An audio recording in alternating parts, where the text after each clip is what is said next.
Today, folks, there's something peculiar going on in the realm of Canadian dividend stocks that we need to talk about, and it all has to do with the recent interest rate cuts. We've seen the Bank of Canada now lower rates basically as of a week ago, March 12th, to 2.75% on the back of fears of a recession, real estate concerns, the tariff war. The Canadian dollar has actually rallied for the first time on an interest rate cut. Historically, every time we cut rates, the dollar actually drops. And this time, it's going up on the back of the markets actually rallying in a very interesting interest rate recovery play. This is what we've discussed in the past, that one of the easiest things you can do is buy basically dividend stocks that typically have higher debt, higher infrastructure costs, that as rates would get cut, these would start to perform better. And it seems to be positively affecting the entire Canadian stock market on the back of complete and utter insanity and fear mongering and all this stuff that shouldn't stop you from cost averaging into your favorite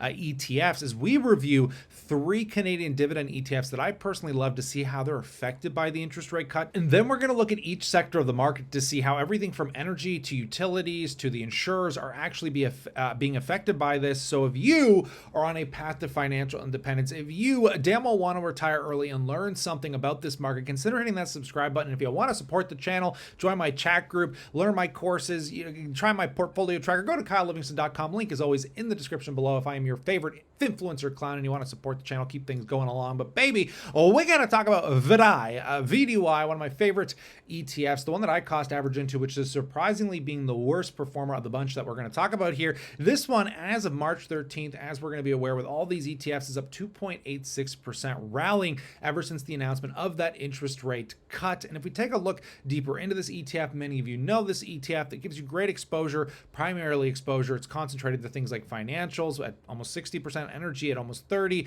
utilities and telecom kind of between 4% and 6%. But because it's a market cap weighted ETF, it's a system that I truly believe has outsized returns comparable to most of these ETFs over long periods of time, because basically if one of these dividend kings start to perform better and get a bigger market cap, they demand a bigger weighting in the ETF, which is why Royal Bank sits at 15.6%, Toronto Dominion at 9%, Enbridge at 8%. This is not an ETF I recommend as an end-all be-all solution to investing because it's highly concentrated, which does come with more risk. But as somebody that has a broad, diverse portfolio, I would rather get concentrated exposure to the Canadian markets, which is why I own this ETF.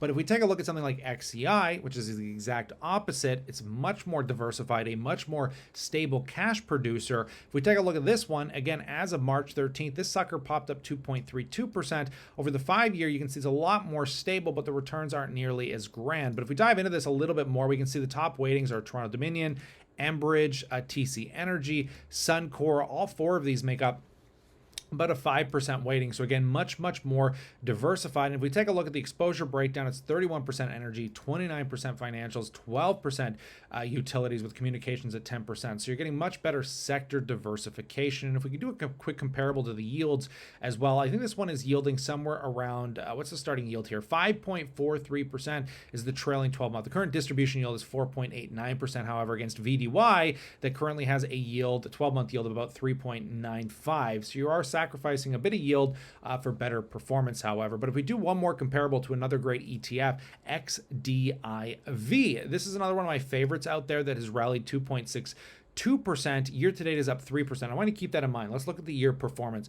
3% on this ETF, probably one of the best performing year to date Canadian dividend ETFs, because XEI is only up 1%, and as mentioned, VDY is actually flat for the year. But if we take a look at XDIV, this stock surprisingly is a little bit more concentrated. It's kind of like the best between XEI and VDY, because basically it takes really great stocks and instead of like over concentrating or under concentrating, it kind of equally weights them. So you can see Sun Life, Enbridge, Manulife, Toronto Dominion, Suncor, Royal Bank, Pembina, Fortis, all of these make up anywhere from a 7 to 9% weighting, really kind of giving them better equal exposure and kind of top weighting companies that you really aren't seeing in these other ETFs, giving you a little bit more exposure to financials. There's energy, utilities, but my concern with this ETF is that it has a lot of exposure to the insurer plays, and the insurer plays like your Manulifes, your Sun Life, these are stocks that are likely going to start underperforming because insurance companies, they need a lot of cash in case they get claims, and they put that cash in high interest savings,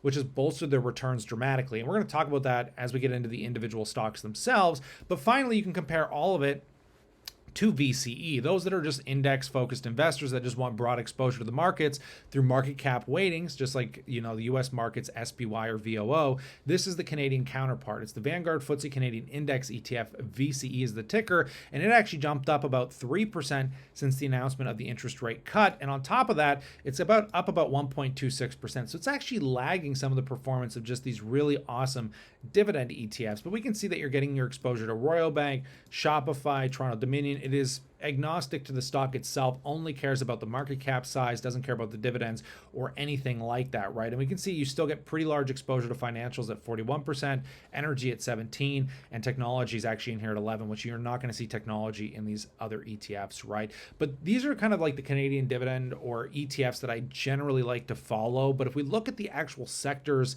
themselves, just to see how they're going to be affected by where we sit in the market cycle, I want to talk about energy first. I know it's more of a boring sector, but I really want to point out that I'm a little concerned about, the short term for energy, because I notice a lot of people are pumping them up right now, but a lot of them are sitting at all-time highs during a period where we're looking at almost, 3-year lows on the barrel price for oil. And when oil comes down, because it's a very cyclical commodity, we typically see that performance follow in these stocks. Like Canadian Natural Resources, I mean, who would have guessed that from 2020, this sucker would go on a run unlike anything in the Canadian economy, literally being one of the best performing Canadian stocks. And it has huge exposure to natural gas and oil here in Canada. And it popped off pretty heavily from the beginning of March. It's up about 14%.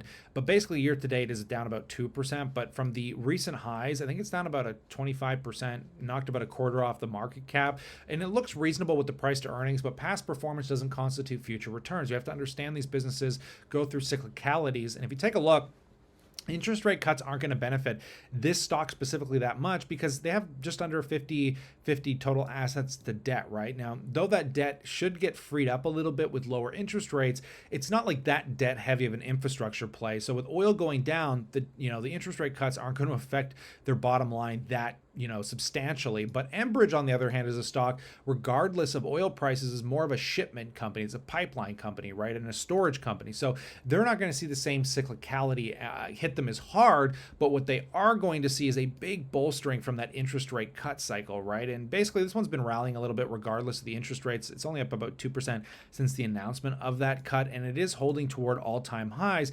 But this company's done an exceptional job through acquisition, and they've got about 150 billion in debt versus 218 billion in assets. This is a heavily infrastructure oriented company that will see a direct one-to-one correlation as interest rates come down and how that affects the 150 billion in debt. So I think that's why people are very bullish on Enbridge overall. In comparable, Suncor, much like Canadian Natural Resources, unlike Canadian Natural Resources, however, being an energy play, is trading at all-time highs, and not all-time compared to 2008, but bolstering toward all-time. And I'm a little concerned because it's not a stock I'd be very gung-ho about buying here with 11 PE. You do have to be quite concerned that, even though they have 90 billion in assets, 45 billion in debt, about a 50-50 debt to asset, they're still going to see the hindrance of selling the oil that they're pulling out of the ground, right? Like they're going to have that issue moving forward. And we've seen it again on Canadian Natural Resources. Their recent earnings were cut down pretty dramatically just thanks to where oil sits. So do keep that in mind with the energy sector. It's not going to have the same one-to-one correlation that we might see with the real estate sector. And what blows my mind is there should be a one-to-one, right? Like as they cut interest rates, we should see REITs rally. I mean, doesn't lower interest rates bolster real estate? So I think there's something hyper peculiar going on in the REIT sector. And I don't know if it's just generally because people are so fearful over what's going on in the broader Canadian real estate market, with the major cities like Toronto seeing a bit of a freeze up and a lot of condos dumping on the market. But with VRE being the broader Canadian real estate market, it's down about 12% from the recent highs and barely bumped up because of the interest rate cuts, which came as a bit of a shock to me because RioCan is down quite substantially from the run that it recently went on this year. It's now trading around 1750, 6.5% yield, with earnings that have started to recover, with leasing rates going up in the retail space. RioCan gives you some of the best exposure to Toronto. They have some of the largest square footage of outdoor mall centers and just malls in general, and that real estate is still highly, highly valued, yet not being represented in this REIT whatsoever. I mean, look at Canadian Apartment Properties being the largest exposure to Canadian residential, like pure rental properties, and this one has seen fairly stable earnings through this rockier market environment.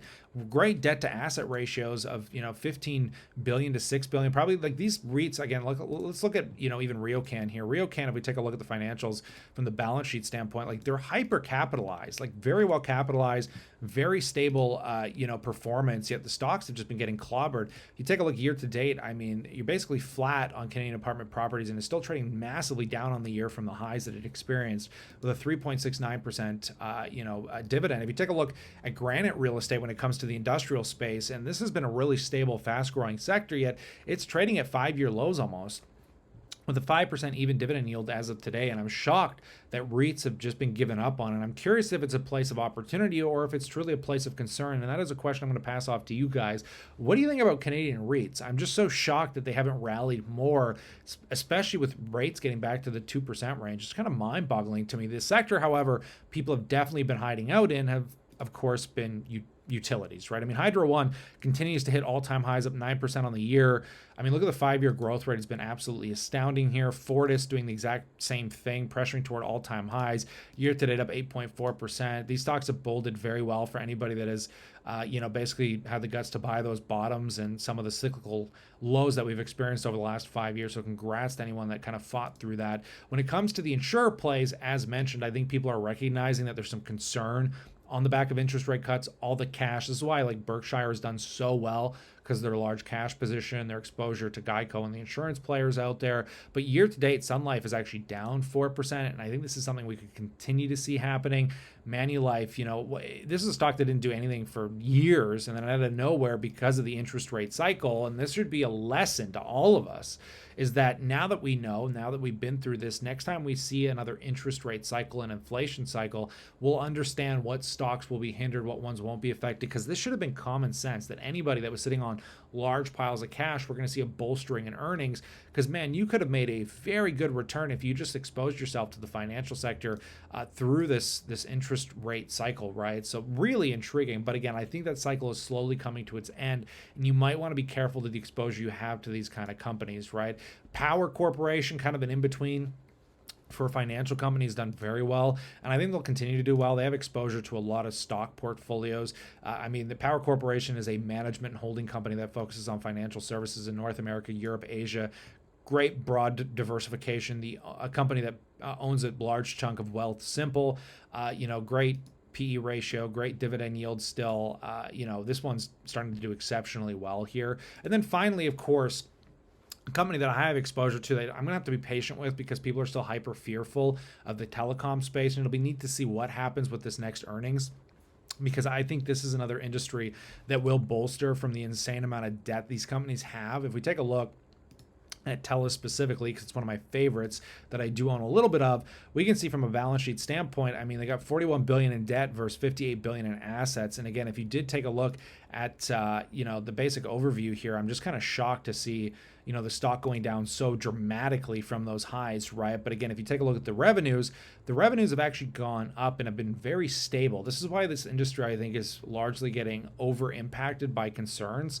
I like TELUS over Bell. We all know that. I don't like Bell's media business. That's what's really been driving Bell into the ground. But I got to recognize that these stocks are finding a bottom here eventually, and that's why I started buying them. So time will tell if the telecom sector is truly an interest rate sensitive area that is good for an interest rate recovery play that isn't affected by tariffs. I think this is a great place to start loading. That's just my opinion. It doesn't represent financial advice. You're better off obviously looking at some of these ETFs like VDY, XEI, XDIV. That's why I concentrate most of my money into these ETFs, because you do get exposure to basically the broad sector of these stocks. But if you want to pick and play a few, you can start getting an understanding of how interest rates affect them by what I've been talking about in this video. And I will pass that question off to you. I'd love to know what you guys think about all of this in that comment section below.